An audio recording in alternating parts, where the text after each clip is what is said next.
Olá pessoal, tudo bem? Vamos para mais um vídeo nessa semana falando sobre as leis de Deus e nessa semana a lei de liberdade. Eu dividi esse conteúdo em duas partes, porque é um conteúdo muito extenso e necessita que nós façamos essa abordagem em dois momentos distintos. Então vamos lá, liberdade natural. O homem não pode gozar de uma liberdade absoluta, porque todos nós necessitamos uns dos outros, tanto os grandes e poderosos quanto os demais pequenos e necessitados. Desde que haja dois homens juntos, eles têm direitos a respeitar e não têm mais, por conseguinte, liberdade absoluta. A obrigação de respeitar os direitos alheios não tira ao homem o direito de ser independente consigo mesmo. Sim, um homem simples, porém sincero, está mais avançado no caminho do reino de Deus do que aquele que quer parecer o que não é. Escravidão. Toda sujeição absoluta de um homem a outro homem é contrária à lei de Deus. A escravidão é um abuso da força e desaparecerá com o progresso, como desaparecerão pouco a pouco todos os abusos. A lei humana que consagrou a escravidão é uma lei antinatural, visto que assemelha o homem a um animal e o degrada moral e fisicamente. Quando a escravidão está nos costumes de um povo, os que dela se aproveitam são repreensíveis. Aquele que tira proveito da lei de escravidão é sempre culpado de uma violação das leis de Deus, mas nisso, como em todas as coisas, a culpabilidade é relativa. A escravidão tendo pertencido aos costumes de certos povos, o homem pôde aproveitar a escravidão de boa fé, como uma atividade que lhe parecia natural. Porém, desde que sua razão mais desenvolvida e, sobretudo, esclarecida pelas luzes do cristianismo, mostrou-lhe que o escravo é um ser igual a ele diante de Deus, então o homem não mais teve desculpas para praticar a escravidão. A desigualdade natural das aptidões coloca certas raças humanas sobre a dependência de raças mais inteligentes, porém não para embrutecê-las, ainda mais pela servidão, e sim para ajudar essas raças a se desenvolverem. Liberdade de pensar. É por meio do pensamento que o homem goza de uma liberdade sem limites, porque não conhece entraves. O homem é responsável pelo seu pensamento diante de Deus. Só Deus, podendo conhecê-lo, o condena ou o absolve, segundo a sua justiça. Liberdade de consciência. A consciência é um pensamento íntimo que pertence ao homem, como todos os seus outros pensamentos. Só a Deus pertence o direito de julgar a consciência do homem. Se o homem regula por suas leis as relações de homem para homem, Deus, por suas leis da natureza, regula as relações do homem para com Deus. Qualquer entrave à liberdade de consciência é um constrangimento aos homens para agirem de modo contrário ao que pensam. Isso significa torná-los hipócritas. A liberdade de consciência é um dos caracteres da verdadeira civilização e do progresso. O homem precisa exercitar e expandir sua consciência para que ele possa trabalhar efetivamente na obra de Deus, no progresso da humanidade terrestre. Sobre a crença. Toda crença é respeitável quando é sincera e conduz à prática do bem. As crenças repreensíveis são as que conduzem ao mal. Deve-se, em respeito à liberdade de consciência, procurar trazer ao caminho da verdade aqueles que se perderam por falsos princípios, porém sempre ensinando, a exemplo de Jesus, pela suavidade, persuasão, e não pela força ou violência. Reconhecemos a melhor crença sendo aquela praticada da lei do amor e da caridade, na sua maior pureza e na sua mais larga aplicação. Por esse sinal, reconheceremos que uma doutrina é boa, porque toda doutrina que tiver por consequência semear a desunião e estabelecer uma separação, uma demarcação entre os filhos de Deus, não pode ser senão falsa e perniciosa, nociva. Livre-arbítrio. O homem tem liberdade de pensar e de agir. Sem o livre-arbítrio, o homem seria uma máquina. Nos primeiros anos de vida, a liberdade é quase nula. Ela se desenvolve e muda de objeto com o desenvolvimento das faculdades do homem. A criança, tendo pensamentos relacionados com as necessidades de sua idade, aplica seu livre-arbítrio às coisas que lhe são necessárias.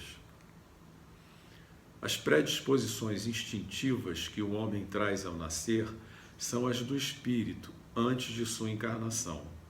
Conforme ele seja mais ou menos avançado, evoluído, elas, as predisposições instintivas, podem solicitá-lo para atos repreensíveis, e ele será assessorado nisso pelos espíritos que simpatizam com essas disposições equivocadas. Porém, não há assessoria irresistível quando se tem a vontade de resistir, e isso vale lembrar que querer é poder. Sobre a deformação das faculdades.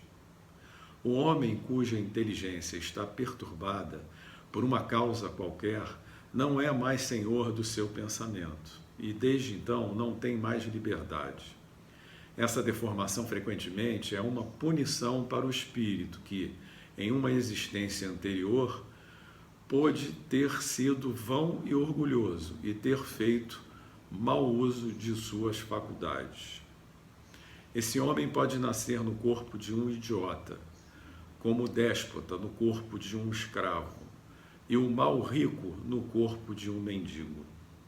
O espírito sofre esse constrangimento, do qual tem perfeita consciência, e aí está a ação da matéria. Fatalidade. A fatalidade só existe pela escolha que fez o espírito, quando encarnou, de suportar essa ou aquela prova. Escolhendo a prova, ou as provas, ele faz uma espécie de destino, que é a consequência da posição evolutiva em que se encontra. Eu falo das provas físicas, uma vez que, para o que é prova moral e tentações, o espírito, conservando seu livre-arbítrio sobre o bem e o mal, é sempre senhor de ceder ou resistir a essas tentações. Um bom espírito, vendo-o em dificuldades, pode vir em sua ajuda, mas não pode influir sobre ele de maneira a dominar sua vontade. Um espírito inferior, um espírito mau, mostrando-lhe ou exagerando-lhe um perigo físico, pode abalá-lo e assustá-lo. Porém, a vontade do espírito encarnado, do homem, não impede a presença desses todos entraves. Existem pessoas que a fatalidade parece perseguir. Isso pode ser que sejam provas que essas pessoas devem suportar e que escolheram. Porém, o mais frequente é que as consequências das próprias faltas, dos próprios erros do espírito encarnado. Nos males que nos afligem, precisamos nos esforçar para que a nossa consciência seja pura, então seremos consolados, pelo menos em parte. As ideias justas ou falsas que fazemos das coisas nos fazem vencer ou fracassar, segundo o nosso caráter e nossa posição social. Achamos mais simples e menos humilhante para o nosso amor próprio atribuir nossos fracassos à sorte ou aos destinos do que aos nossos próprios erros. Se a influência dos espíritos contribui para isso algumas vezes, podemos sempre nos esquivar dessas influências, repelindo as ideias que eles nos sugerem quando essas ideias são más, são ruins para nós. A fatalidade, no verdadeiro sentido da palavra, só existe no instante da morte. Quando o momento da morte chega, seja por um meio ou por outro, não podemos evitar. Deus sabe de qual gênero de morte cabe a cada um de nós, dos encarnados. Importante lembrar que as precauções que tomamos para evitarmos a morte e que nos são sugeridas são um dos meios para que a morte não ocorra antes do momento certo. Quando nossa vida é posta em perigo, trata-se de uma advertência que nós mesmos desejamos, a fim de nos desviarmos do mal e nos tornarmos pessoas melhores. Pelos perigos que corremos, Deus nos lembra de nossas fraquezas e a própria fragilidade de nossa existência. Se examinarmos a causa e a natureza dos perigos que nos acontecem, verificaremos que frequentemente as consequências foram a punição de uma falta cometida ou de um dever negligenciado. Deus nos adverte desse modo, para que possamos refletir sobre nossa vida, nossos hábitos e assim possamos nos corrigir. Há fatos que forçosamente devam acontecer e que a vontade dos espíritos não podem evitar. Um acontecimento é, frequentemente, a consequência de algo que nós fazemos por um ato de nossa livre vontade. Se queimamos um dedo, isso não é nada, é apenas o resultado da nossa imprudência. Somente as grandes dores, os acontecimentos que podem influir sobre o moral, que são previstos por Deus, porque são úteis à nossa depuração e à nossa instrução. O homem, por sua vontade, por seus atos, pode fazer com que os acontecimentos que deveriam ocorrer não ocorram, e vice-versa, desde que esse desvio aparente possa se harmonizar com a vida que ele escolheu. Para fazer o bem, sendo isso o único objetivo da vida, pode impedir o mal, sobretudo aquele que poderia contribuir para um mal ainda maior. Necessário se faz distinguir os acontecimentos materiais da vida e os atos da vida moral. Se algumas vezes há fatalidade, é nos acontecimentos materiais cuja causa está fora de nós e que são independentes da nossa vontade. Quanto aos atos da vida moral, eles partem sempre do próprio homem, que tem sempre, por conseguinte, a liberdade de escolha para esses atos. Nesse caso, jamais há fatalidade. Muito obrigado por você ter estado aqui comigo até agora.